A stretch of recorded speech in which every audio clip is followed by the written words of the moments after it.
Hey everyone, thank you so much for joining the webinar today. My name is Tara Dakovic, and I'm the marketing manager at Gilco Ingredients and Azalis Company. Gilco Azalis is a wholesale ingredients distributor that focuses on clean label and organic solutions. We work with various brands and co-manufacturers across a wide range of applications. We have worked with our supplier partner Cargill for almost 30 years. They are one of the most reputable food ingredient manufacturers in the world, and we are grateful to be able to offer their products to our customers. Today, our webinar will begin with sip signals, where we'll dive into the consumer trends and market insights shaping sweetness preferences and influencing beverage innovation. Next, we'll move into sweet science, highlighting a variety of sweetener solutions, formulation considerations, and technical expertise to help you make smarter sweetener decisions. We'll also share case studies and prototype examples to bring these concepts to life. Finally, we'll conclude with a brief summary, recapping key takeaways and practical insights that you can apply to your own product development efforts. We'll reserve time at the end for Q&A, so please feel free to submit your questions throughout the presentation. Your attendance and questions will be anonymous to others on the webinar. Now, I'd like to introduce our fantastic speakers from Cargill, who you'll hear from on the webinar today. Emily Berg, Marketing Manager for Beverages, and Leanne Pinsino, Senior Food Scientist for Beverages. Kicking it off, we have Emily. Awesome. Thanks, Tara, for the introduction, and thanks everybody who's joined today. So yeah, like Tara mentioned, I'll kick things off with some trends that are kind of shaping sweetness in beverage, and then I'll kick it over to Leanne. So just diving right in, as this slide here says, attitudes towards sugar are changing. And I think that we all can recognize and acknowledge this shift. There are a variety of different forces contributing to this, from increasingly health-conscious consumers to evolving government regulations around the globe to increased chatter in media that's, filling our own social feeds. But what hasn't changed is that consumers still want sweet experiences. They just want these on new and different terms. So in this first portion here, sip signals, we're going to dive into how that consumer shift is manifesting in different themes that are shaping sweetness in beverage. We'll unpack sweetener savviness first. What are consumers scrutinizing? What are they avoiding? How is their overall sophistication around health and wellness impacting their sweetener choices? We'll look at how this is playing out in various beverage segments with a few growth spaces such as zero sugar, 0 calories, sweet balance, which is this emerging space of lower sugar that is carving out a new area within beverage. And then finally, we'll touch on sweet fuel. So consumers are no longer really just avoiders of certain ingredients. They're also seeking out beverages that are delivering the promise of function and really talk about the critical role that sweetness plays in that evolving space. So starting with that first kind of trend around sweetener savviness, there are a lot of sub-trends that are happening that we would be remiss not to mention, as all of those are really shaping the decisions that consumers are making on what they eat and drink. Starting on the left-hand side there, 1 in 3 consumers today are utilizing wearable electronic health devices. That is up from 0 in 2009 before the launch of the Fitbit. And these devices that are getting even more sophisticated are playing a critical role in proactive personal health. And we believe they're really starting to make consumers more in tune with how what they are eating makes them feel. And really thinking about how advancements in wearables continue to impact and evolve consumers' choices around in food and beverage is an interesting thought. Shifting to that center area there, GLP-1s have really taken the nation by storm. As of March 2026, nearly 14% of the US adult population is now taking GLP-1s. And those using them for weight loss exclusively outweighs those who are using them for diabetes management. And with GLP-1s, often, as we know, comes lifestyle and habit shifts that are making consumers more aware of what they're putting in their bodies. All of these macro forces are causing consumers to become more savvy around their health and wellness. They're looking to make different choices, smarter choices, avoiding spikes and crashes, and really choosing foods that make them feel good. this article on the bottom right-hand corner there, I thought that was interesting. It's just a general article that was served to me that's talking about how when you eat different food groups, that can have implications on your blood sugar level. So kind of guiding on the order in which you should eat the food on your plate to minimize those spikes and those crashes. More specifically, in the world of sweetness, we can see visible shifts in their attitudes and familiarity that are, again, an indicator of this growing sweetener savviness. As we established at the onset, we know that consumers want sweetness. Nearly 60% of consumers rank sweet as their favorite taste profile. So more than salty, more than bitter. We as a nation tend to gravitate towards sweet. However, 75% of consumers say that they believe that they should be reducing their sugar in their diets. And over 50% of consumers say that no artificial sweeteners claim is important to them. So, net, a bit of a conundrum, indicating that they're perhaps dissatisfied with some of the legacy sweetener choices that have been used in even beverages for decades. And that goes back to this idea of the sweetener paradox that we're kind of in. But simultaneously, we're starting to see increased familiarity grow around non-artificial sweeteners. So, 3 in 4 consumers are familiar with the term stevia sweetener. And about 40% of consumers, I think 39 there, are now familiar with monk fruit extract. And that is up 13% since 4 years ago. So you can really start to see that familiarity and knowledge growing of these non-artificial, no-calorie sweetener options on the market. And we're starting to see that space, that um, low, no calorie, non-nutritive, no artificial space really start to take hold as well, both in terms of a choice from formulators as well as in market by consumers. So when we look at the left-hand side, we're looking at new beverage product launches in the last 5 years. And stevia is the third most used sweetener in beverage new product launches, and on par with sucralose, despite a 10-year lag in introduction. So that tells us manufacturers are looking to this increasingly as a proven choice for a beverage formulation. On the right-hand side, because we don't just want to look at how often it's being used, we also like to look at how products utilizing those ingredients are performing in market, as it's really kind of a signal in its truest form of consumer acceptance. And if we look at the right-hand side, what we see is that beverage units containing non-artificial low no calorie sweeteners are seeing double-digit growth. Obviously, nutritive and artificial still have the lion's share of the beverage category, but this growth in non-artificial, non-nutritives coupled with this new product launch data is really indicative that this is a space that's here to stay and only going to continue to accelerate. We're also seeing an uptick in monk fruit and allulose, but those are still they're still somewhat niche in beverage if you consider the overall base. And the growth is really kind of on the edges. So what we're seeing too is that these shifts that are happening in beverage sweetness are manifesting themselves in different ways. So we can see here that soft drinks, new soft drink product launches with a sugar-free claim continue to rise. But what I think is even more interesting is on the right-hand side of the page. You're starting to see here, this is looking at the CSD category, so soda.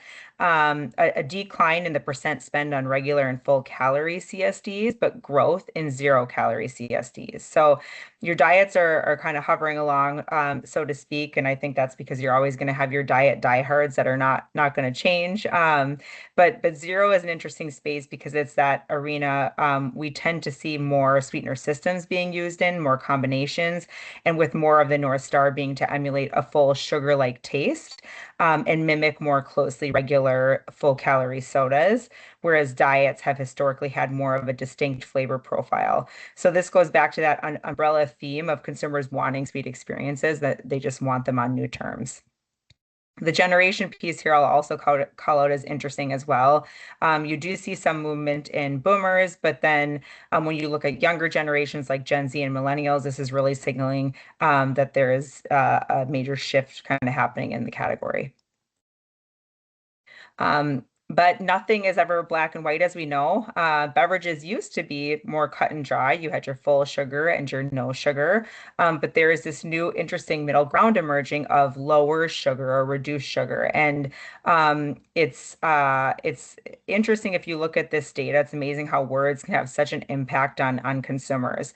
On the left-hand side, this information here, we're looking at our ingredient tracker, which is some primary research that we do with consumers on an annual basis, and this in particular is looking at purchase impact and for various sweeteners. And what we can see in the second to the top slot there is cane sugar.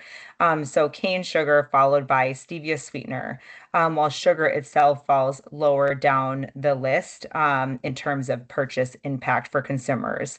So this kind of tells us that consumers give a bit more of a pass when the type of sugar itself is delineated.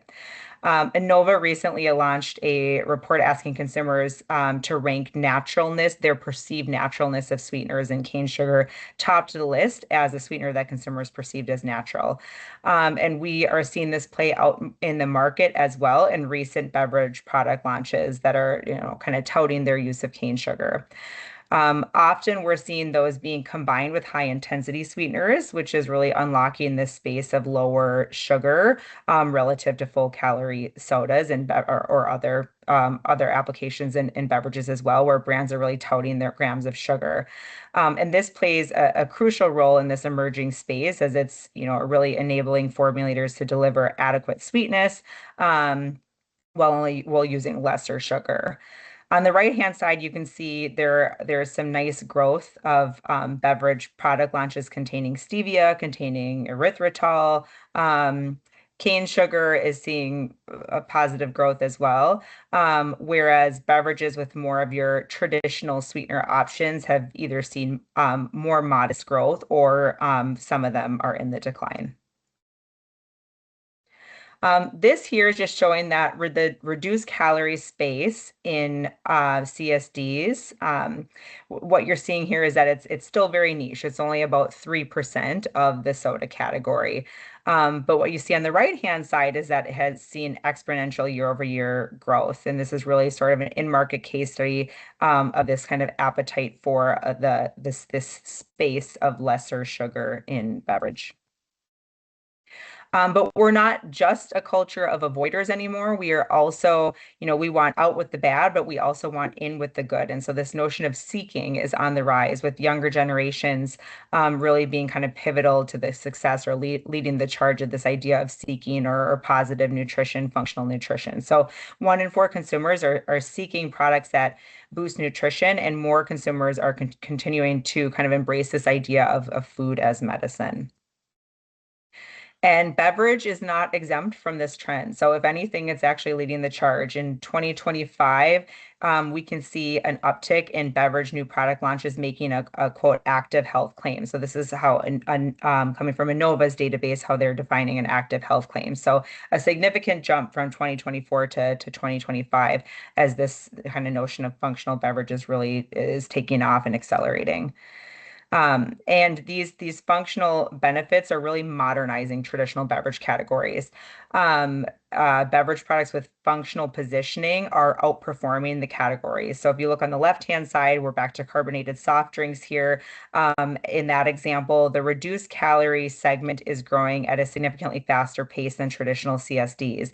And the leading two prebiotic soda brands account for a significant portion of that particular reduced calorie soda segment. Then we have hydration in the middle there. Hydration used to be fairly one-dimensional, tied a little bit more tightly to sports. Now we're seeing hydration continuing to evolve. Hydration supplements, so stick packs, so to speak, we have seen about a 67% CAGR in those and 2.5 times more SKUs than there were in 2021, going from 182 SKUs to 440 in just a matter of about 4 years. And then on the right-hand side, we see that those beverages that are holding kind of a functional positioning are growing faster year over year than the total beverage category in terms of both EQ and units. So we talked a bit about GLP-1s earlier. These pose both headwinds and tailwinds to beverage, but in terms of the positive impacts or opportunities rather for beverage, it's really around this idea of helping to manage the side effects of GLP-1. So you can see actions taken by GLP-1 users on the right: stay hydrated, eat more fiber, eat more protein.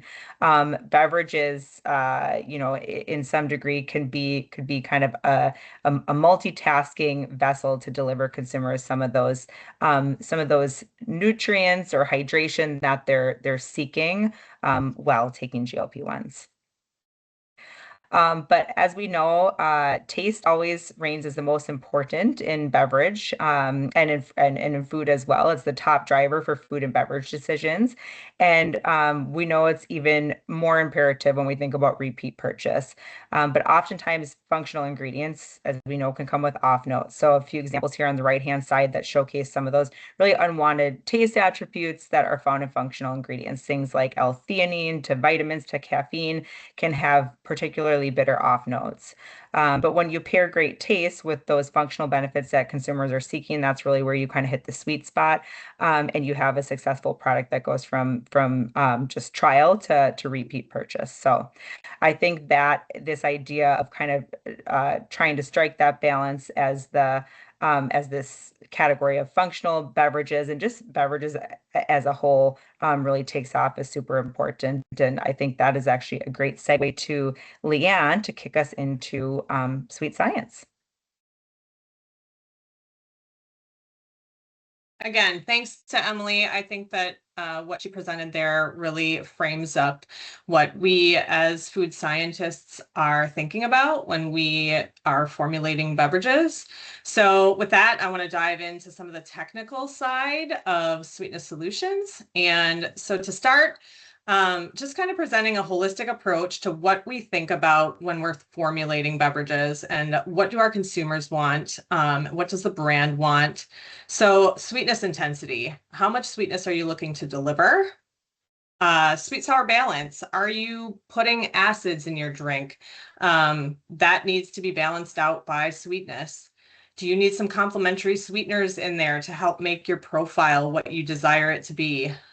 Sugar brings body to a beverage. So do you need some mouthfeel replacement? If you take sugar out, some of that viscosity in your beverage is going to drop, and then your beverage may come across a little bit thinner or more watery. What are solutions you can use there to help with that?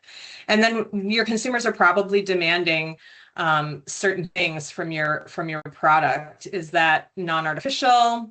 Is that clean label ingredients? So these are all things to consider when you're pulling together your product. And so let's talk about sweetness specifically. Sweetness tackles a lot of challenges in beverage formulation. First off, sourness. So many products these days have acidification. So sugar has a really nice balanced profile, but if you're taking sugar out and replacing it with something else, is the sourness hitting first, and then that just comes across as not enjoyable? Or does your sweetener linger too much that it's covering up some of your citrus notes in the finish? So perfecting your sweetener system to balance that sweet sour balance is definitely top of mind. Bitterness. Bitterness is definitely something prevalent today, whether you're working on an energy drink formulation that has caffeine or something that naturally has caffeine like coffee or tea. Bitterness is often hit with sweetness in order to balance that out and make it more palatable. Aftertaste. Let's say you're doing something in protein, whether that's a plant-based application or a dairy-based application, or you're using some sort of functional ingredients that have different aftertastes that are undesirable to your consumer. Sweetness is your hero here. It's going to be the one that offsets some of those flavors. And then flavor perception itself. So every beverage has some core characterizing flavor, whether that's something fruity flavored or something vanilla or chocolate flavored. Your sweetness is carrying those notes through your beverage and impacting your consumer's experience.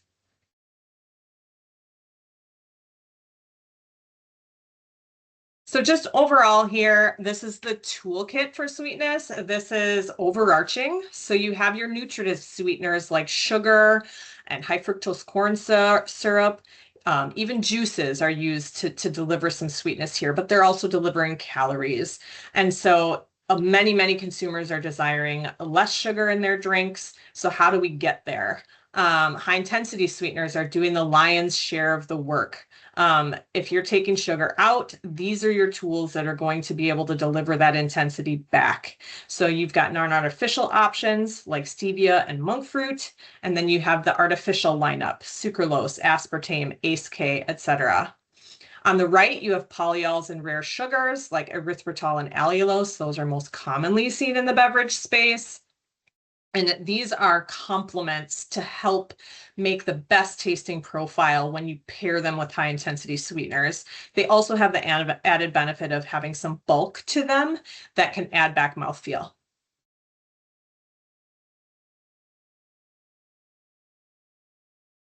So we are going to highlight a little bit on stevia today, and this slide has a lot of information on it, so I'm going to take you through it piece by piece. So on the left here, you're going to see Cargill's portfolio of stevia options. Now, Cargill launched RA80 almost 20 years ago into market. Now, what is RA80 and what is stevia and what are the components that are sweet? So stevia is a leaf, and within that leaf, there are components called glycosides that are sweet. And about 20 years ago, Reb A was identified as the best tasting stevia component that could be extracted from leaf in an economical way. So that was the first to market. And a lot of people understand that, and that's their first experience with stevia. But there are some negatives associated with Reb A regarding some aftertastes, etc. So Cargill was obviously continuing to strive to drive towards the sweetness quality of sugar, which we continue to do today. We're always trying to strive towards a better tasting stevia, more sugar-like. So that next step involved combining different components from the stevia leaf into the best combinations to create better tasting stevia leaf extract. This was done via tons of sensory testing to identify the best combinations of stevia leaf components to create better tasting solutions.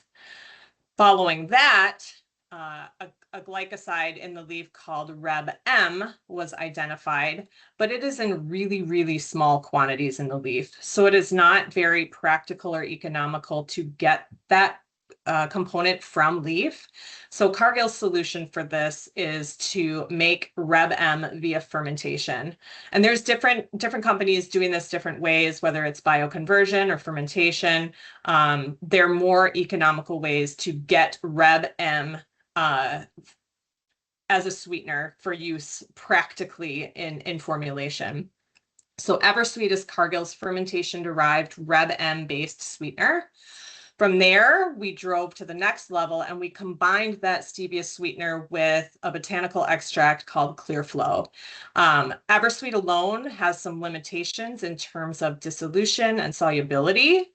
And we found that this combination of Eversweet plus Clearflow has the added benefit of ambient dissolution, higher solubility. So if you're looking to do throw syrups or coffee syrups or anything in that space, it's going to be easier to work with because you're going to be able to concentrate it more than without Clearflow present.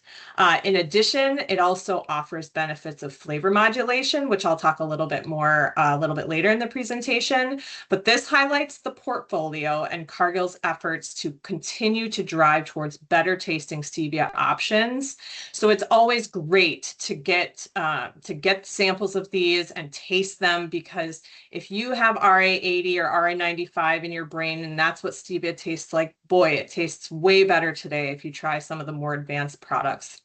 On the bottom, so we have a green stripe there on the bottom that says sucrose equivalent value. This talks about sweetness intensity. So I benchmarked this on the bottom with a few retail products, but essentially sweetness equivalent value, or SEV, equates to the sweetness intensity of sugar in water. So if you were to put 10% sugar in water or 10 bricks in water, that's going to be a sweetness equivalent value of 10 on this chart. So you can see that colas and energy drinks, these are driving above and beyond 10, usually 10 plus SEV of sweetness intensity. Some other markers on here just to level set. A sweet tea is probably going to be around 8 SEV. A sports drink like Gatorade or Powerade is going to be in that 6 range. And then if you're looking at a sparkling water, there's virtually no sweetness there at all. So you're way at the bottom. So this is important because this is how we identify what are our sweetness intensity targets, what do our consumers want? And then it also helps us identify if we want to reduce sugar in something, what tools might be the best for us to use. So going back above to the portfolio, we've got our leaf extracts do a great job at reduction. So if you're looking to reduce your total sugar, these can work really, really well. Or if you have like a mid-calorie target, Viatech can work really great. A mid-sweet target. But if you've got a big sugar reduction, or if you want to start with a 0 sugar product, EverSweet is your choice. That one is going to be able to drive 8 or more SEV. And if you complement that with some other sweeteners, you can get a really great system. So next slide.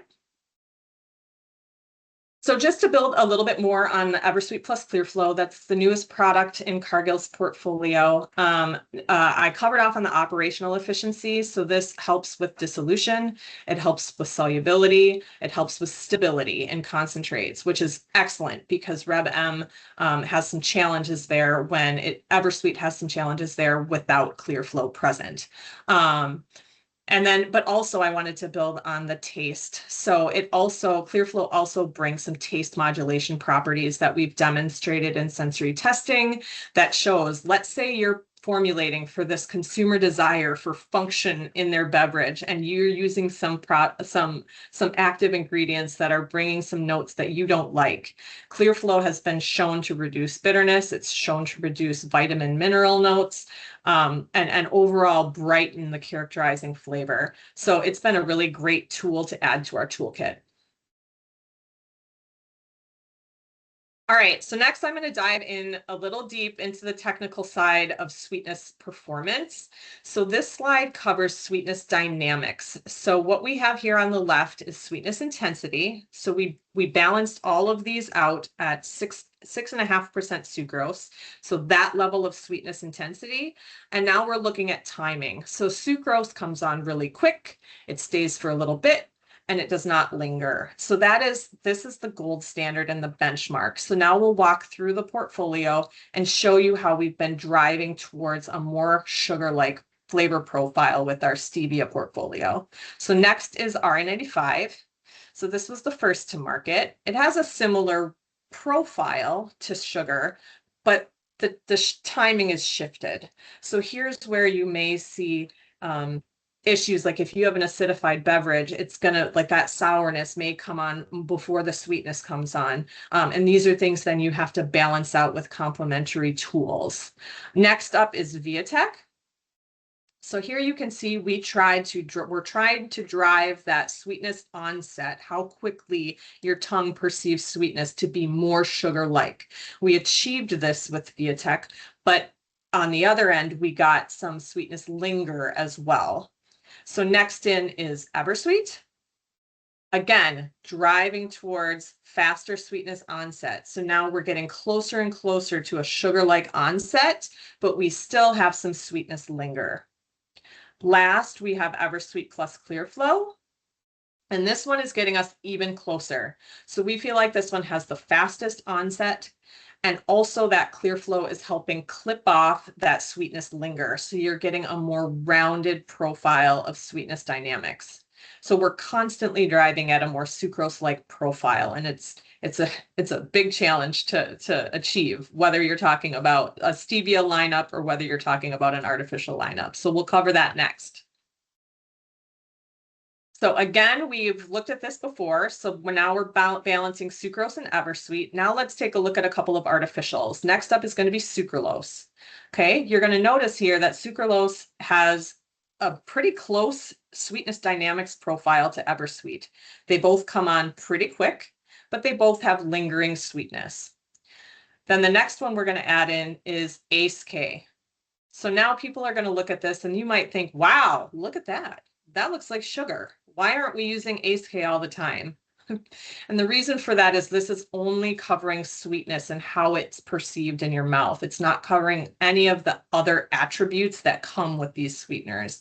So Ace K notably has metallic tastes, and that can be really off-putting at higher use levels, but it's a great tool to pair with sucralose or EverSweet, to be honest, to boost that upfront sweetness. So if you're using a little bit of Ace K with sucralose, you're able to use less sucralose, so you're getting less linger, but you're getting the upfront boost of Ace K, which is giving you a more rounded profile. This goes to say that there are combinations of sweeteners are ultimately often your best bet, which takes development. So Ace K would never really be used alone, but it can be used as a great complement. So I do also want to cover polyols and rare sugars. So these are another great complement for your toolkit.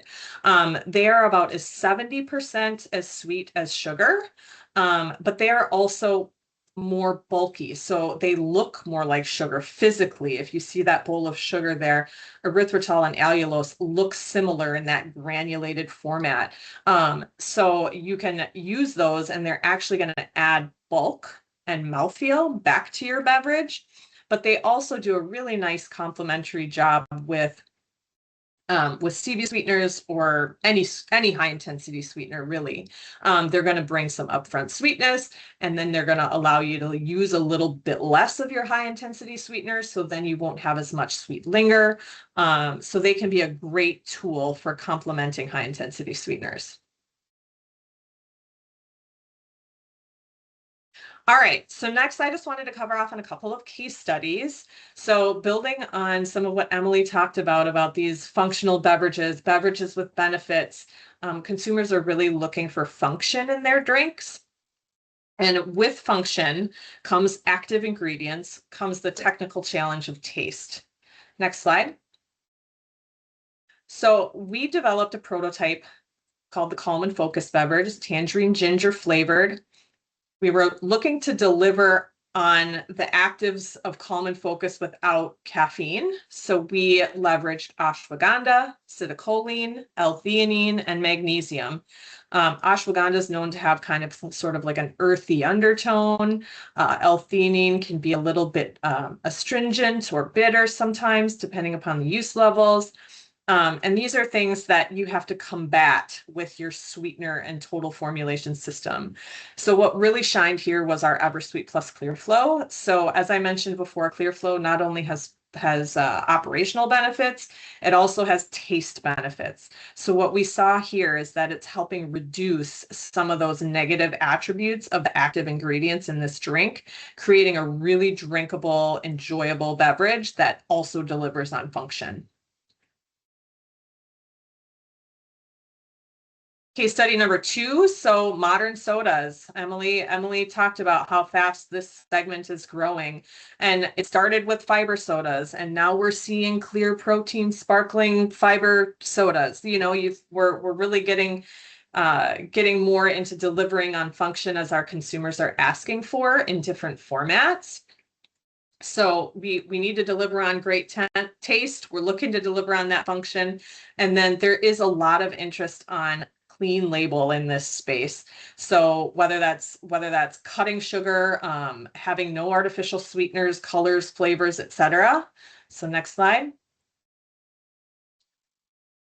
So we developed a concept that combined whey protein isolate with soluble corn fiber in a system that used allulose and stevia leaf extract, so Viatec in this case, to deliver a really nice mid-sweet, very drinkable mango guava flavored modern soda. So here we're using a system of rare sugar and stevia leaf extract. It plays out really nice on that ingredient list and delivers for the sweetness intensity target that we were aiming for.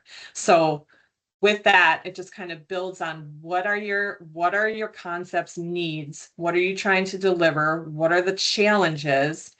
And then what are the tools in the toolkit in order to help you get to a great tasting finished concept? And with that, we'll head into some takeaways. Yeah, so just kind of trying to put a bow on everything that we talked about today. 5 key takeaways, and some kind of questions to ask yourself as you're thinking about those takeaways. So, one, make choices for today's consumers. So really understand who are you formulating for and how can you leverage your sweeteners to resonate and deliver value to your target consumer. So really just having your consumer at the heart of everything. Yep. And then number 2, what's your sweetness target? Going back to that definition of SEV, what do your consumers want from a sweetness intensity perspective? And then what is your beverage going to have in there that may need to be offset with your sweetener system? I think that's a good segue into the third one of know your know your labeling goals. So having that information up front, are you trying to hit certain sugar levels? Are you trying to hit certain fiber levels? Are you trying to label a certain way or make a certain claim front of pack? Having all of that information is critical just to making sure that you're making the right the right choices on sweetener systems. And then number 4, so pros and cons. So as I addressed on a previous slide, we're constantly driving towards better taste, but what goals are you needing to accomplish? How much sweetness intensity do you need to deliver from your high intensity sweetener?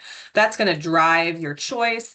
And then, considering those complements. So that bumps right into number 5. So I think that sweetener systems are often the best solution for the best tasting product.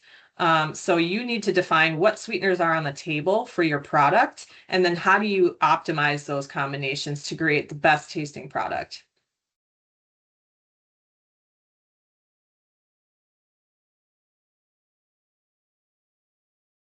Thank you so much to the Cargill team for putting together such an informative and insightful presentation. So let's hop right into Q&A. If you would like to submit a question, you can go ahead and click the More button on the top toolbar and then click Q&A. And as a reminder, all of your questions are anonymous. All right, let's hop into the first question. Are there simple rules of thumb for replacing sugar with high intensity sweeteners? Yeah, I can jump in on this one. I think that I did call off on it a little bit before, but going back to those key takeaways, what is your total sugar? How much sweetness intensity are you looking to deliver? How deep is your sugar reduction if you're looking to reduce? So that's going to help guide your sweeteners to choose to fill that gap. And then ultimately, what do your consumers want? Are they looking for non-artificial sweeteners? Do they want less sugar overall, 0 sugar? And then understanding that all high intensity sweeteners taste different than sugar. So it is going to require some formula optimization, and definitely I'm a fan of sweetener solutions, blended sweetener solutions, in order to achieve the best taste. Great. Thanks so much, Leanne. Next question. What strategies do you use to replace the mouthfeel loss when removing sugar? Okay, I'll take that one too. So I think that polyols and rare sugars like erythritol and allulose are really great tools. They are limited in how much you can use in your final formulation from a regulatory standpoint, but they definitely can add back some mouthfeel and also complement your sweetener dynamics, which is a great double-edged sword. Other things, hydrocolloids like pectin. Pectin is great in an acidified beverage to bring back a little bit of mouthfeel. You can even use things like soluble corn fiber that can add a little bit of bulk back and then have the added benefit of some fiber on your ingredient deck as well. So there's definitely some strategies there. Or lastly, like if sugar is acceptable, a little bit of sugar can also help with that mouthfeel too. So I know there's a little white space there for like a low sugar product. So all of those tools can help with that. Great, thank you. All right, next question. How do non-nutritive sweeteners hold up over time in beverages versus artificials? So most sweeteners, high intensity sweeteners, do just fine over shelf life. All of our products in our stevia portfolio have no degradation over time that impacts sweetness intensity in a normal shelf life. The one out there that tends to have is a little fickle is an artificial sweetener called aspartame. So aspartame is will degrade in a low pH system over time. So you may see this in a classic diet soda. If you buy it and stick it in your garage and you don't drink it for a few months, it's going to be less sweet because that aspartame will degrade over time. But generally speaking, non-nutritives hold up pretty well. Great. And another question just came in, Leah, and I think this will be you. If we are formulating and desiring to label stevia Reb M on our ingredient deck, is there an option in the Viatech line, or are we focusing on Eversweet? So yeah, so Eversweet is going to be our Red M solution, and our tech documents will have all the information on recommendations for labeling. But ultimately, definitely consult with your own regulatory and legal team about what you're comfortable labeling as on your product. But our Red M sweetener is Eversweet. Viatech, we do not have a Viatech Red M. All right, and I think this will be the last question. Is allulose approved for use in all countries? I can take that one. It is not approved for use in all countries. It's approved in the US, but examples of countries where it wouldn't be or regions where it's not approved yet. Canada, it's likely in review. The same goes for EU. So not everywhere, but similar to the regulatory conversation, always best to consult with your regulatory team. Thanks, Emily. All right. It looks like that is it for questions. Thank you all so much for taking the time to join the webinar today. Please feel free to reach out to your account manager or sales support for any follow-up questions or sample requests that you may have. Have a great rest of your day. Thanks. Thanks.